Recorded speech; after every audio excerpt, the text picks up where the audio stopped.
Am I the asshole for blinding my landlord after discovering his secret peephole? I'm a 22-year-old female college student, and this is the story of how I finally took control of my life in a way I never thought I'd be capable of. For some background, I recently escaped an abusive relationship.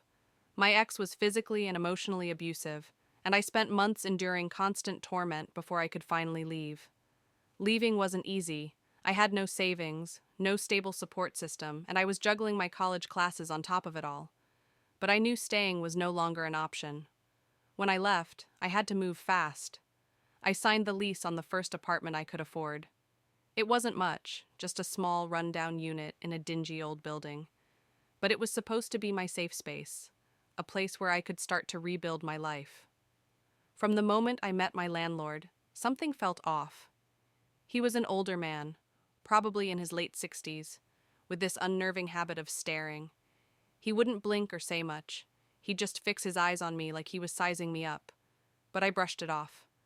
After everything I'd been through, I figured I was just overly sensitive or paranoid. Unfortunately, my instincts were right. One evening, after a long day of classes, I was in my bathroom blow-drying my hair after a shower.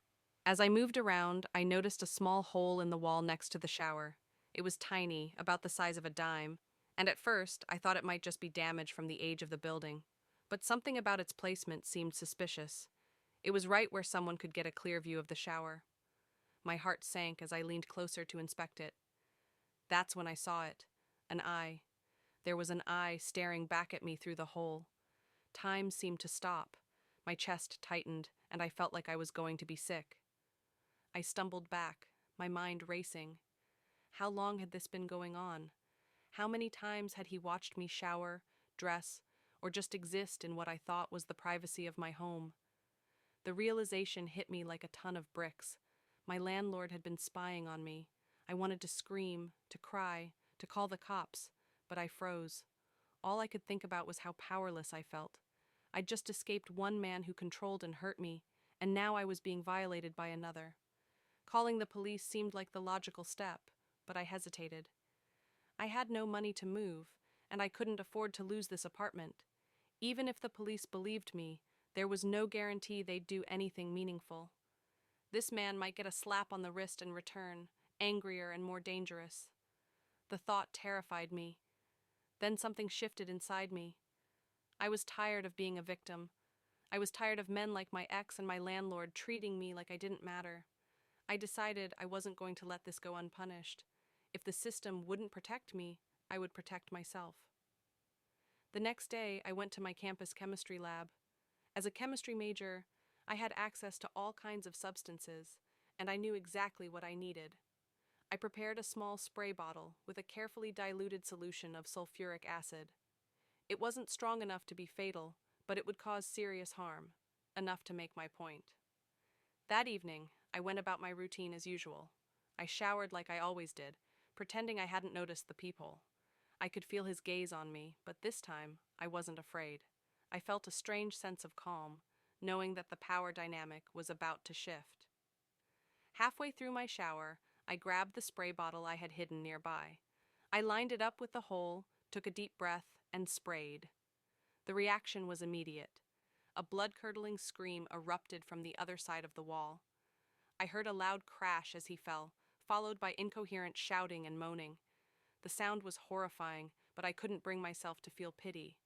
This man had violated me in one of the most intimate ways possible. He deserved to pay. The commotion drew the attention of my neighbors, who called an ambulance. I quickly dressed and joined the group outside, trying to play the part of the concerned tenant. When the paramedics wheeled my landlord out, his face was partially covered in blood-soaked bandages. I caught a glimpse of his damaged eye. It was shriveled and grotesque, like a bloody raisin. I asked one of the EMTs if he would be okay, and they told me he'd likely lost the eye, but would otherwise recover. I nodded, feigning concern, but inside I felt a grim satisfaction. Since that night, my landlord hasn't returned. As far as I know, he's still recovering in the hospital. None of my neighbors have connected me to what happened, and I have no intention of admitting what I did. The peephole is still there, a chilling reminder of what he did, but I no longer feel helpless when I look at it. I know some people might say I went too far, maybe I did. But when I think about the countless times he violated my privacy, the fear and humiliation he caused me, I don't feel regret. He took something from me, and I took something from him. I decided to share this story to get some perspective. A lot of people have called me brave for standing up to a predator, while others think I crossed a line. So now I ask, am I the asshole for taking revenge into my own hands instead of going through the legal system?